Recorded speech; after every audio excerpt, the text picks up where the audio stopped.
Ei pessoal, aqui é a Thalita e bem-vindos à Casa da Coruja. E hoje a gente vai conversar um pouquinho sobre o 15 de Raquel de Queiroz. Esse ano eu queria pagar a minha dívida histórica com as autoras clássicas brasileiras, que eu não tinha lido praticamente nenhuma até o início do ano. Eu comecei o ano lendo A Hora da Estrela, da Clarice Lispector, e me apaixonei por Clarice. Já quero, assim, ler a obra completa dela, porque eu realmente gostei muito daquele livro.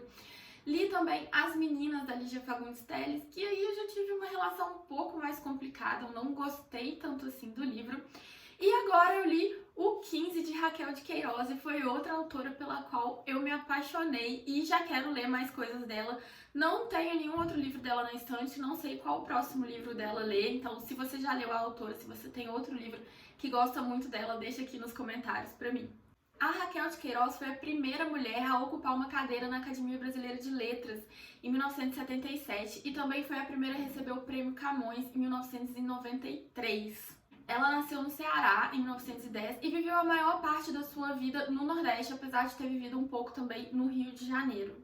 E ela não foi apenas escritora, ela foi escritora, jornalista, tradutora, dramaturga e uma das precursoras do romance regionalista com uma pegada de abordagem social, que é exatamente o que a gente vai ter aqui na obra de O 15.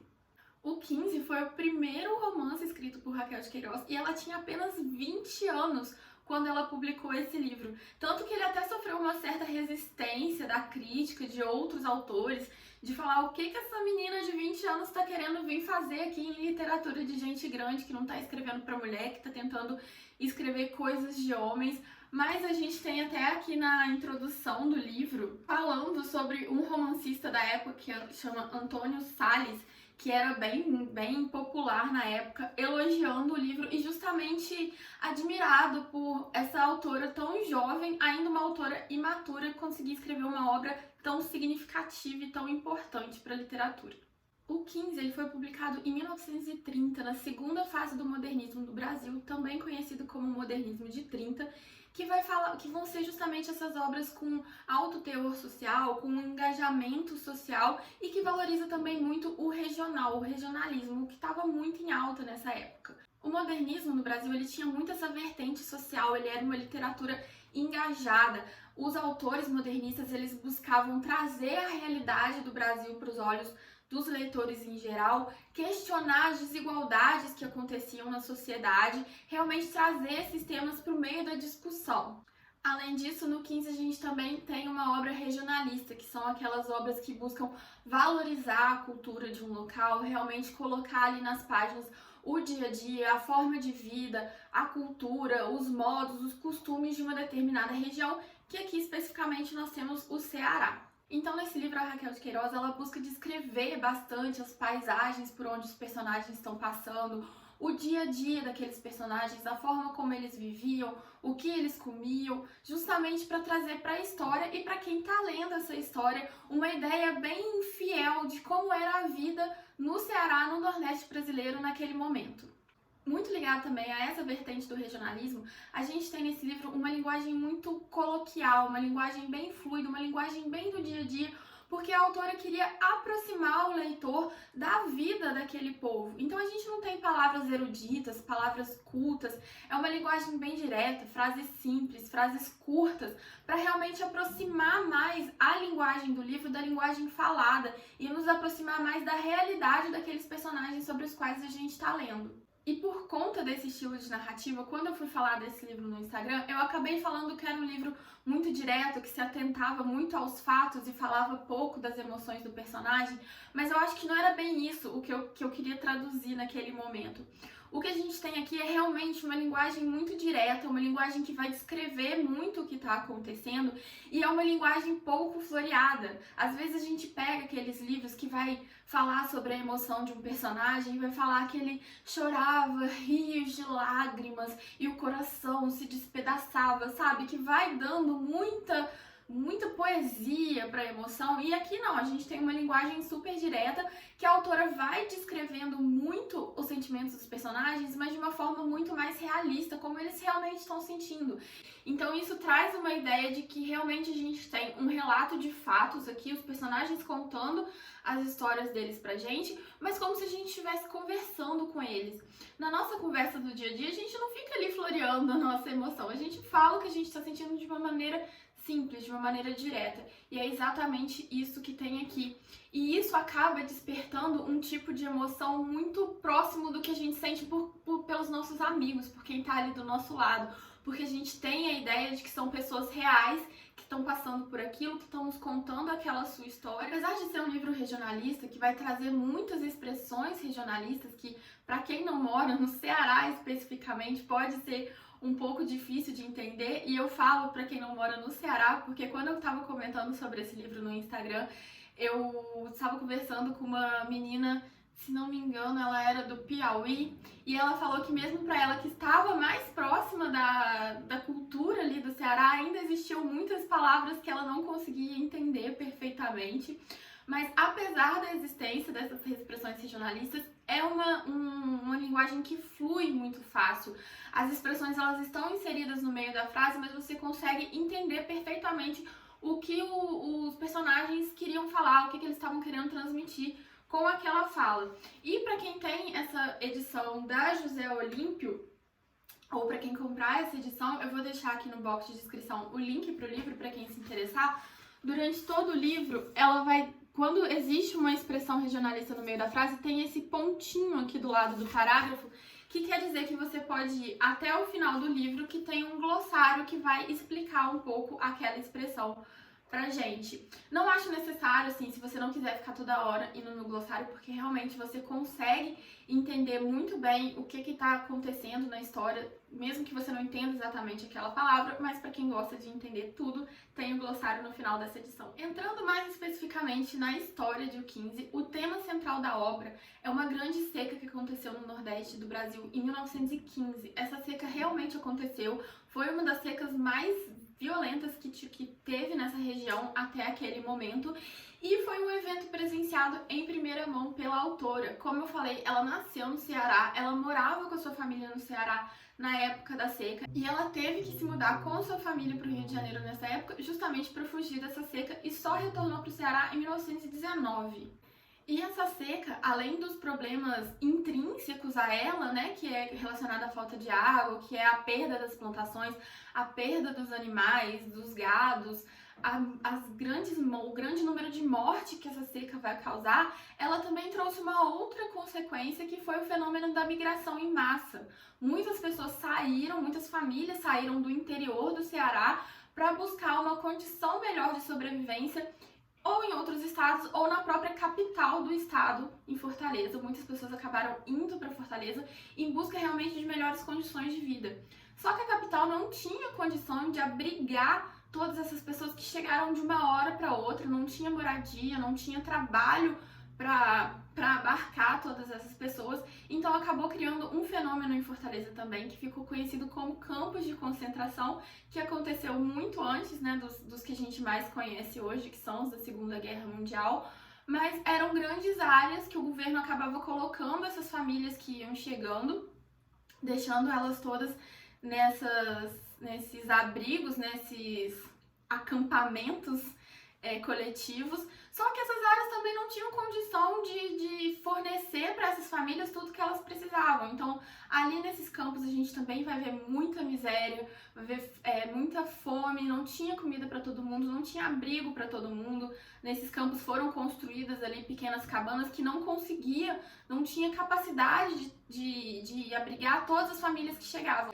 Estima-se que teve morte de 150 pessoas por dia só nesses campos, justamente porque havia distribuição de comida, havia distribuição de água, mas não havia suficiente para todo mundo, então as pessoas acabavam morrendo mesmo ali.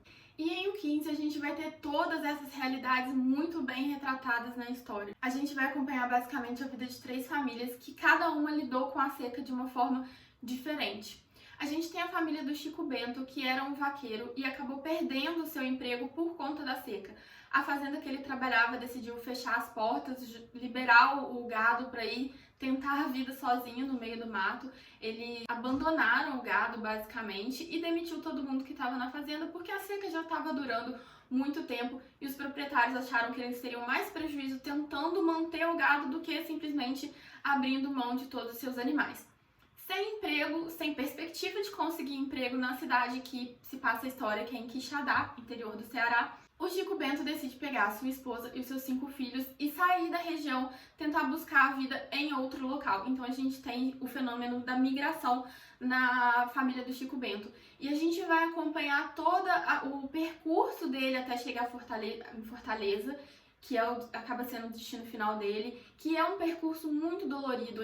Na família dele, a gente vê muito retrato da fome, da falta de água, do desespero de você achar que você não vai conseguir viver mais até a hora seguinte, porque realmente você não tem de onde tirar um pouco de sustento para sua família. Ele ali estava com 5 filhos para dar água, para dar comida, e ele não tinha nada. A gente vai acompanhando as paisagens da seca do Ceará, porque eles fazem esse percurso a pé, vão passando pelas estradas. Então a gente tem um retrato muito forte de como a seca afeta a paisagem em si. E quando ele chega em Fortaleza, ele justamente vai para um desses campos de concentração, que é o Alagadiço, que foi o maior campo de concentração de Fortaleza nessa época. E a gente vai ver também a realidade, como era ali naquele acampamento, como eles viviam, como era a distribuição da comida e todo o sofrimento que eles passaram ali também, porque, como eu falei, não tinha recursos suficientes para manter todos.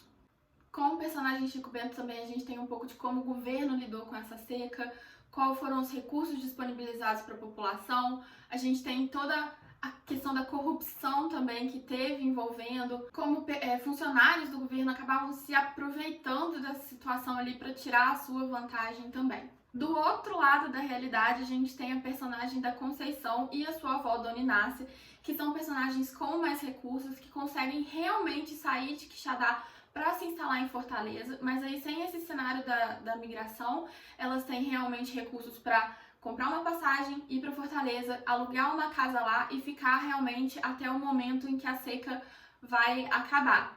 E na personagem da Dona Inácia, a gente tem um outro aspecto também que às vezes é um pouco esquecido dessa seca, que é o fato de você tirar uma senhora já, a Dona Inácia já é bem mais velha, você tira ela ali daquele ambiente que ela tem todas as suas memórias, todas as suas famílias, todos os seus amigos, e ela é obrigada a deixar tudo para trás e ir para Fortaleza para conseguir sobreviver. Então, nessa personagem, a gente tem a melancolia de tudo que ela deixou para trás, das referências delas, dos amigos dela. Então, ela sempre fica com aquele pensamento: poxa, eu quero voltar para minha cidade e eu não posso.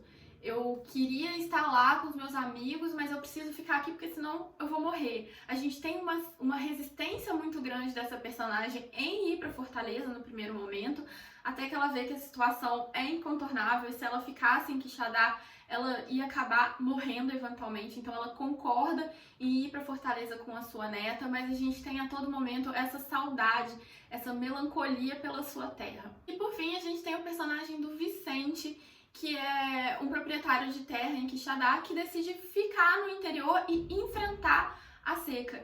Então, no personagem do Vicente, a gente tem muito como foi o sofrimento da plantação e principalmente o sofrimento dos animais, porque se não tinha água para as pessoas, imagina para os animais. E as pastagens vão acabando cada vez mais, não tem comida para você alimentar esses animais. A comida que tem não é nutritiva o suficiente. E a Raquel de Queiroz vai escrevendo justamente os animais minguando, enfraquecendo, emagrecendo. Ela descreve muito essas imagens. Tem muitas imagens fortes nesse livro que mexeram muito comigo, que realmente assim me levaram à beira da lágrima. E no personagem do Vicente a gente tem essas cenas realmente ligadas aos animais, porque ele ficou na sua fazenda justamente para lutar pela vida do seu rebanho, para ele conseguir sair dessa seca com o máximo de gado possível que ele conseguisse, porque também se ele largasse as suas terras, quando acabasse a seca ele não ia ter de onde tirar o seu sustento.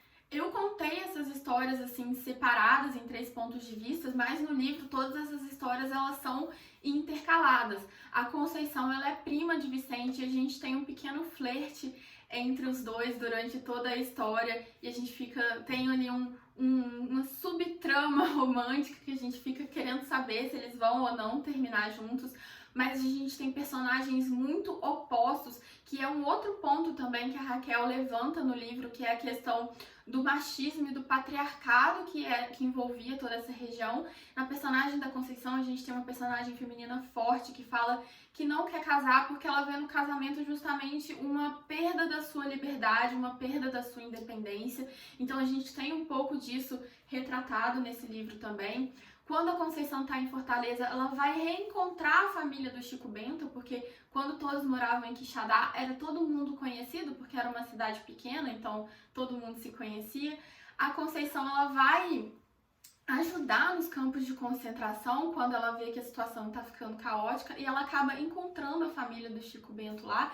Então não são 3 histórias separadas, a gente tem uma história linear aqui, uma história que todos os personagens vão se envolvendo aos poucos, mas ao mesmo tempo uma história que a gente consegue ter uma visão muito ampla do que foi a seca naquele momento, com cenas, como eu falei, fortes, que mexeram demais comigo, que realmente me deixaram assim, quase à beira das lágrimas muitas vezes. Eu gostei muito desse livro, foi um livro que eu li super rápido, eu não queria parar de ler, eu queria ver o que ia acontecer com esses personagens, como eles iam conseguir sobreviver, ver como, e essa questão toda, como ela vai retratando a seca muito bem, como ela vai retratando aquela questão social, como se você realmente estivesse vivendo, como se aqueles personagens fossem reais e realmente estivesse passando por aquilo. Eu gostei muito do livro, gostei muito da escrita da autora. Esse aqui, como eu falei, foi o primeiro livro dela, então eu acredito que daqui pra frente eu só vou ler coisas mais maravilhosas ainda. Quero muito continuar conhecendo a obra de Raquel de Queiroz. Se você já leu esse livro, deixa aqui embaixo nos comentários pra mim o que você achou e eu vejo vocês no próximo vídeo. Tchau!